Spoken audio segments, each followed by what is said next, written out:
Church History in Plain Language by Bruce Shelley. If the Tiber Floods, the Persecution of Christians. In the popular mind, the early church was, above all else, a noble army of martyrs. In many ways it was, and none was nobler than Polycarp, an aged bishop of Smyrna, S-M-Y-R-N-A, in Western Asia Minor. The authorities brought the highly respected pastor into the crowded arena, prepared to shove him to the lions, but only reluctantly. They much preferred a denial of the charge against him. He was a Christian. Simply swear by Caesar, the governor pled.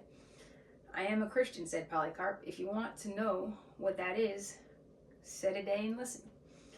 Persuade the people, answered the governor. Polycarp said, I would explain to you, but not to them. I wonder why he didn't want to explain to them. Then I'll throw you to the beasts. Bring on your beasts, said Polycarp. If you scorn the beasts, I'll have you burned. You try to frighten me with the fire that burns for an hour, and you forget the fire of hell that never goes out. Smooth. The governor called to the people. Polycarp says he's a Christian. Then the mob let loose. This is the teacher of Asia, they shouted, the father of the Christians, the destroyer of our gods. That's kind of a cool title to be given, the destroyer of our gods. So Polycarp prayed that his death would be an acceptable sacrifice.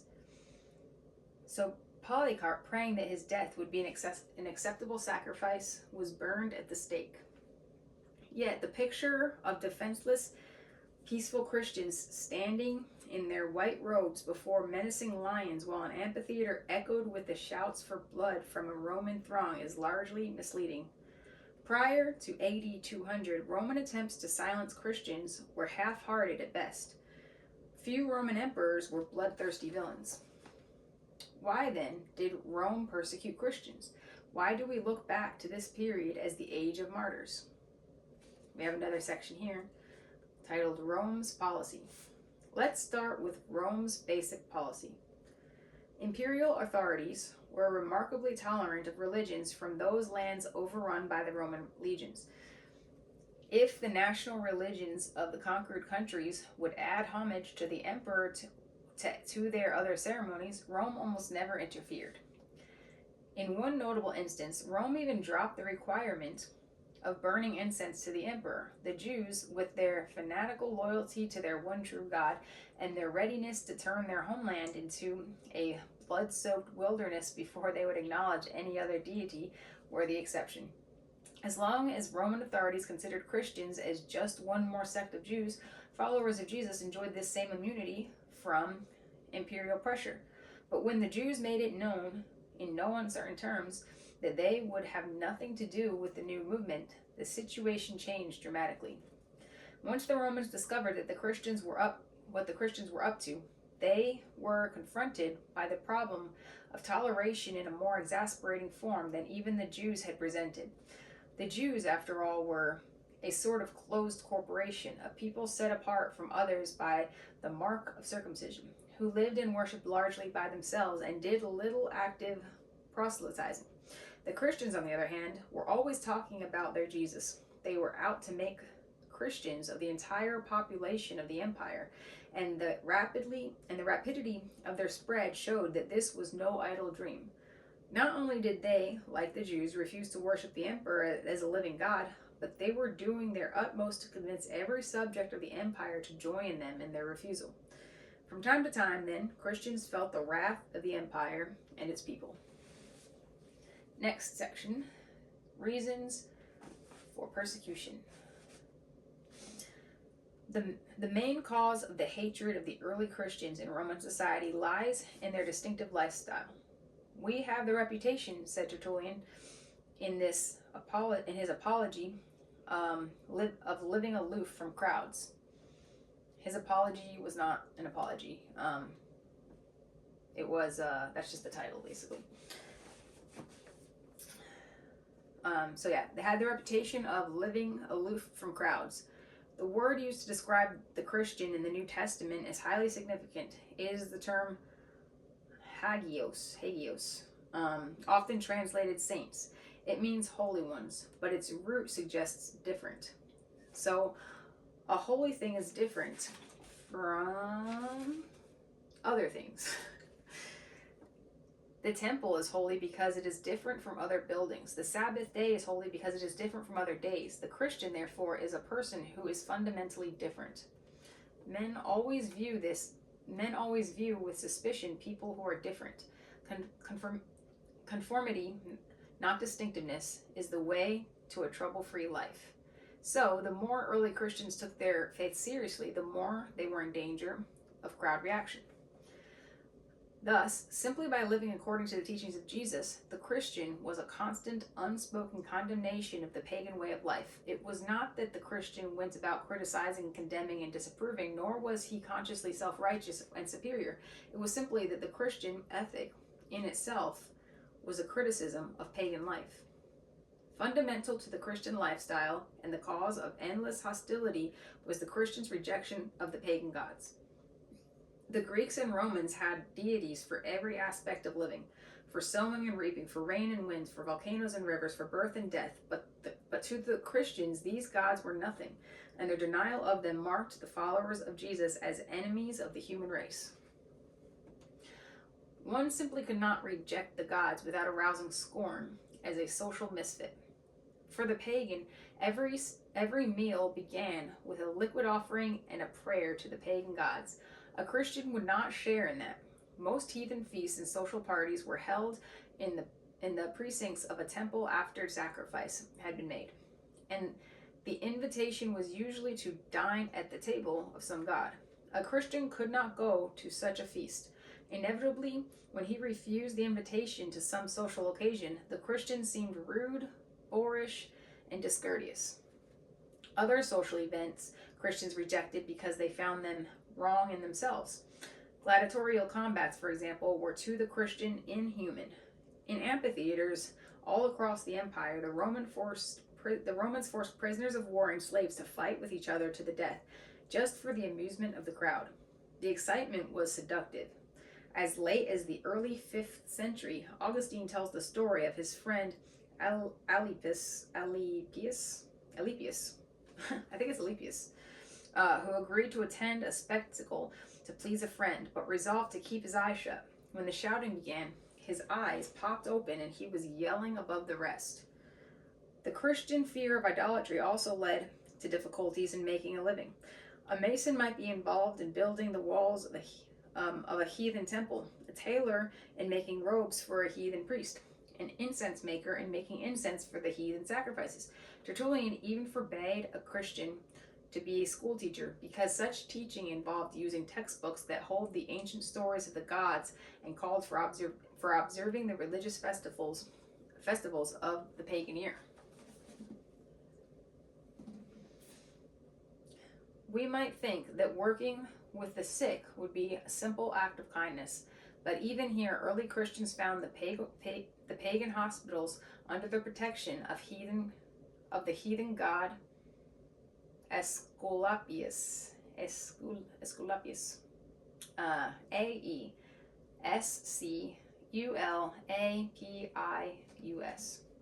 that particular god. And while a sick friend lay in bed, the priest went down the aisle chanting to the god. In short, the early Christian was almost bound to divorce himself from the social and economic life of his time if he wanted to be true to his Lord. This meant that everywhere the Christian turned, his life and faith were on display because the gospel introduced a revolutionary new attitude towards human life. It could be seen in Christian views of slaves, children, and sex. Slavery ate like a canker in Roman society. The slave, whether male or female, was always at the disposal of his master for the most menial tasks. If he failed to satisfy his owner, he could be discarded, even slaughtered like a worthless animal. In this kind of society, some Christians also held slaves, but they treated them kindly and allowed them to have the same rights within the church as anyone else. At least one former slave,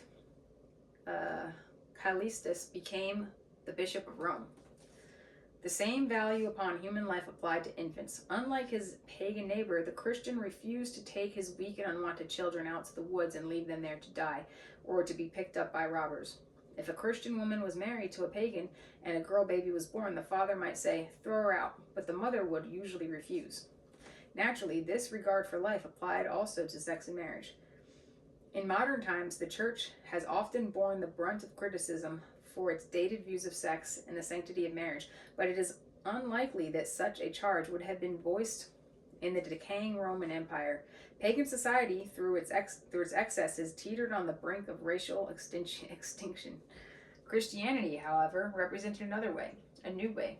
The Pauline doctrine that the body is the temple of the Holy Spirit introduced to the ancient world an uncompromising condemnation of unchastity and a sacred calling to family life.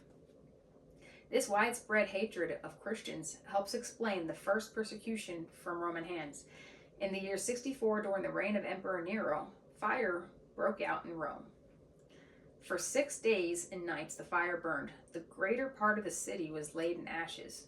The rumors circulated that Nero himself had caused the city to be set on fire. This aroused great hatred among the people of Rome against the emperor. To turn this hatred away from himself, Nero accused the Christians of having set the fire. The accusation certainly was not true. But large numbers of Christians were arrested and a terrible persecution followed. Many Christians were even crucified. Some were sewn up in the skins of wild beasts. Then big dogs were let loose upon them, and they were torn to pieces. Women were tied to mad bulls and dragged to death. After nightfall, Christians were burned at the stake in Nero's garden. The Roman people who hated the Christians were free to come into the garden, and Nero drove around in his chariot, enjoying the horrible spectacle to the full. It was probably during this persecution that the apostles Peter and Paul suffered martyrdom in Rome. Reports have it that Peter, at his own request, was crucified with his head down. He said he was not worthy to be crucified in the same manner as his master. Paul, being a Roman citizen, was beheaded. Such outbursts of bloodshed were not common during the 1st and 2nd centuries. For long periods, Christians were left in peace, but like the sword of Damocles, persecution was always poised above them. It only took a malicious informer, a popular uproar, a governor determined to carry out the letter of the law, and the storm would burst. The fact remained the Christian, as a Christian, was legally an outlaw. Public hatred, says Tertullian, asks but one thing, not the investigation of the crimes charged, but simply the confession of the Christian name. Next section is called Sex and Slander. And I am going to take a quick tea break. Oh, I shouldn't have left that so far away.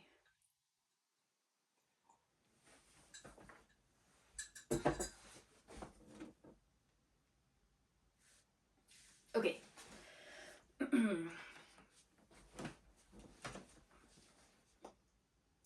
Alrighty.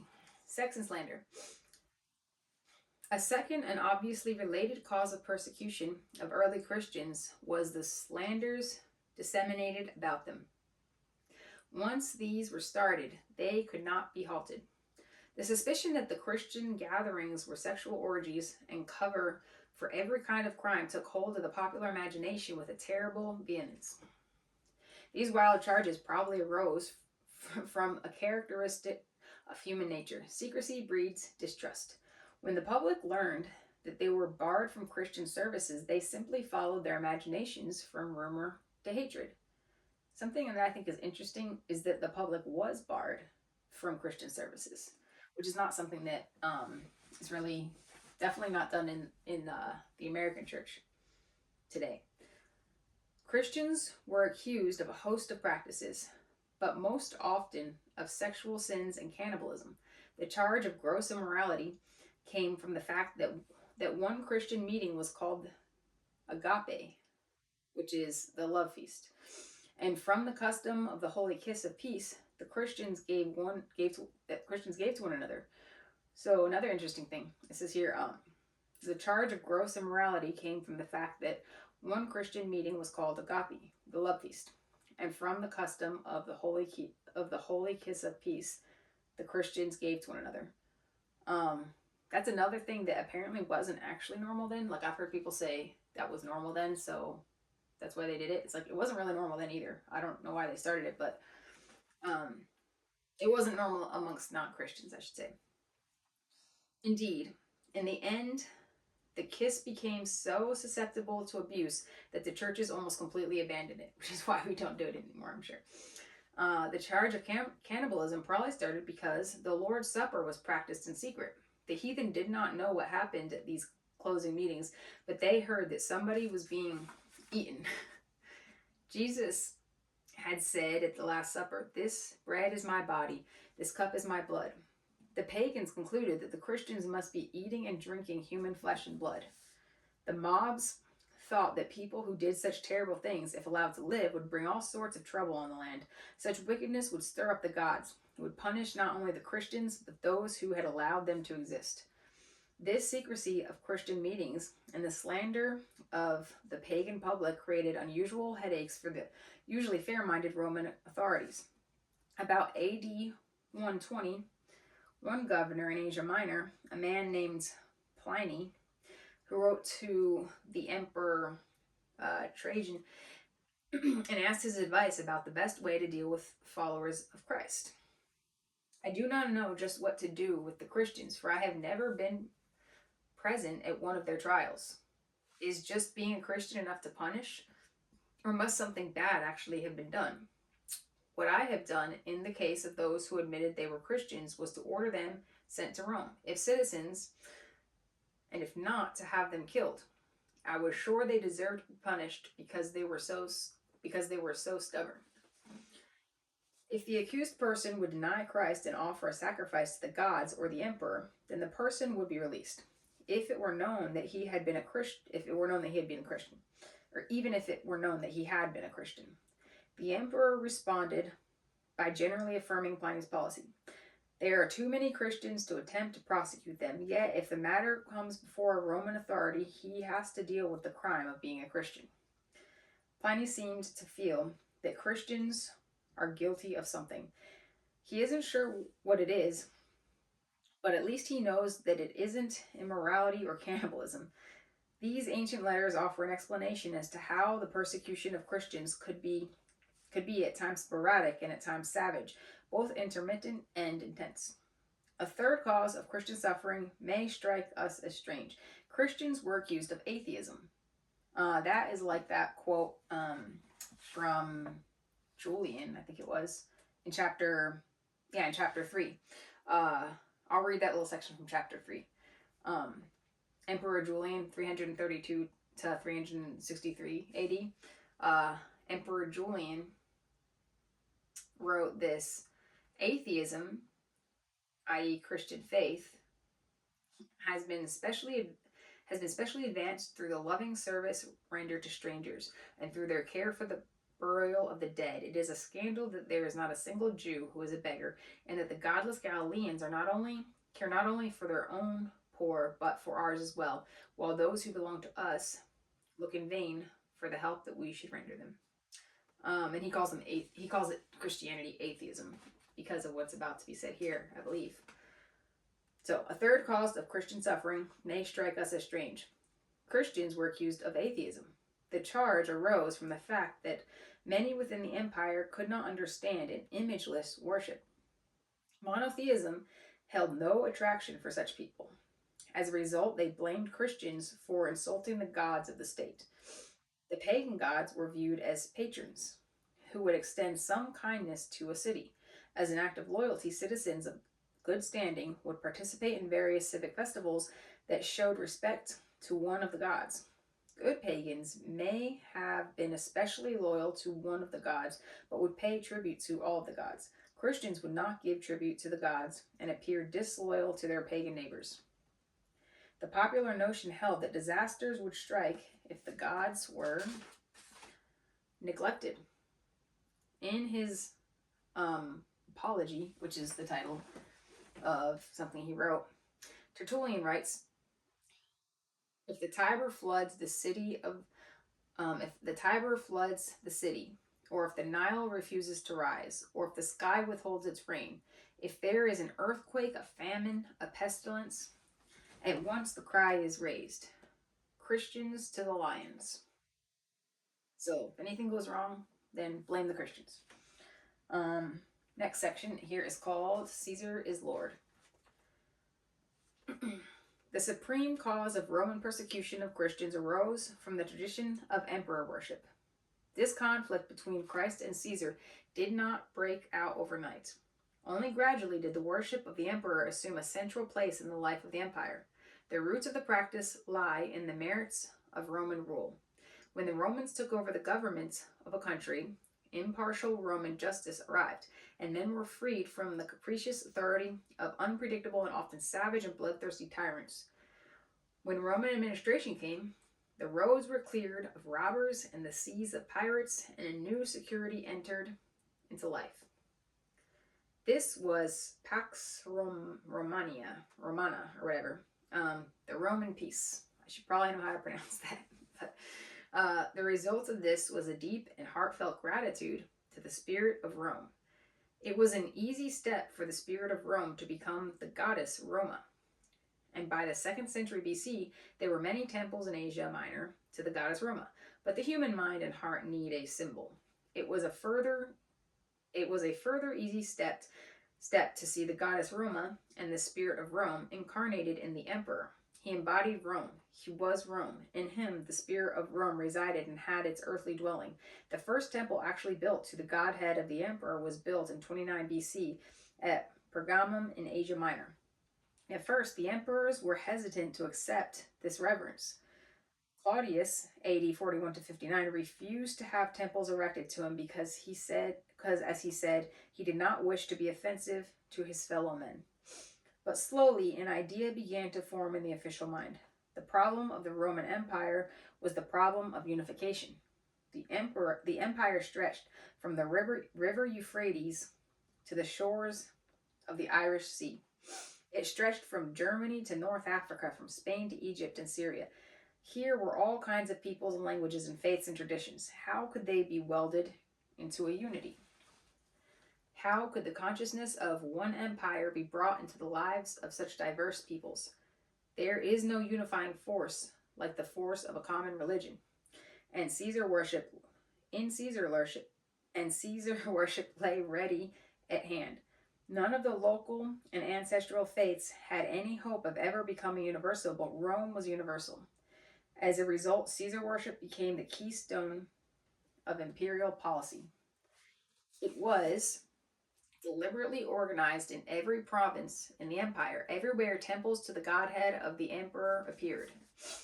Little by little, people within the empire came to believe that any allegiance in conflict with loyalty to the emperor and therefore to the empire could only lead to the disintegration of order. Worship of another lord could only open the floodgates of chaos. Emperor Decius, 249 to 251, took another important step in persecution. Caesar worship was made universal and compulsory for every race and nation within the empire, with the single exception of the Jews. On a certain day in the year, every Roman citizen had to come to the temple of Caesar and had to burn a pinch of incense there and say, "Caesar is Lord." When he had done that, he was given a certificate to guarantee that he had done so. After a man had burned his pinch of incense and had acknowledged Caesar as Lord, he could go away and worship any god he liked, so long as the worship did not affect public decency and order. Thus, we see that Caesar worship was primarily a test of political loyalty. It was a test of whether a man was a good citizen. If a man refused to carry out the ceremony of acknowledging Caesar, he was automatically branded as a traitor and a revolutionary. Exaltation of the emperor then created a problem for the Christians. They had not failed to pray for the emperor in their meetings, but they would not pray to him in private or in public. Scholars have studied Roman coins and have found a striking similarity between the praises Christians offered in worship of Christ and the adulation Roman citizens directed to the reigning emperor. The coins usually celebrating the blessings, each successive emperor was to bring to a waiting world, announced his reign with, "Hail, Lord of the earth, invincible power, glory, honor, blessed, great, worthy. Worthy art thou to inherit the kingdom." That is very similar. Any tourist visiting Rome in the 3rd century would find the same language used in the forum for the advent of the emperor and in the catacombs for the celebration of the appearance of Christ. How could a Christian compromise with this? Who was worthy to ascend the throne of the universe and direct the course of history, Caesar or Christ? Thus, Christian worship and Caesar worship met head on. The one thing that no Christian would ever say was, "Caesar is Lord." For the Christian, Jesus Christ and he alone was Lord. To the Roman, the Christian seemed utterly intolerant and insanely stubborn. Worse, he was a self-confessed disloyal citizen. Had the Christians been willing to burn that pinch of incense and to say formally, "Caesar is Lord," they could have gone on worshiping Christ to their heart's content. But the Christians would not compromise. That is why Rome regarded them as a band of potential revolutionaries threatening the very existence of the empire. In one sense, Rome was right because many Christians considered this conflict of loyalties a cosmic struggle. The revelation of John in the New Testament reflects the Christian response to the imperial cult in Asia Minor toward the end of the 1st century. John traces the oppression of believers to the devil himself, to the great red dragon, who wages war against the saints through 2 agents, the beasts of Revelation 13. The first is the beast from the sea, or abyss, the imperial power. The second is the beast from the land, the false prophet, or the imperial worship. And what was the Christian defense against this attack from Rome? They conquered the dragon, John says, by the blood of the Lamb and the word of their testimony. For they loved not their lives, even unto death. Revelation 12:11. And thus concludes chapter 4.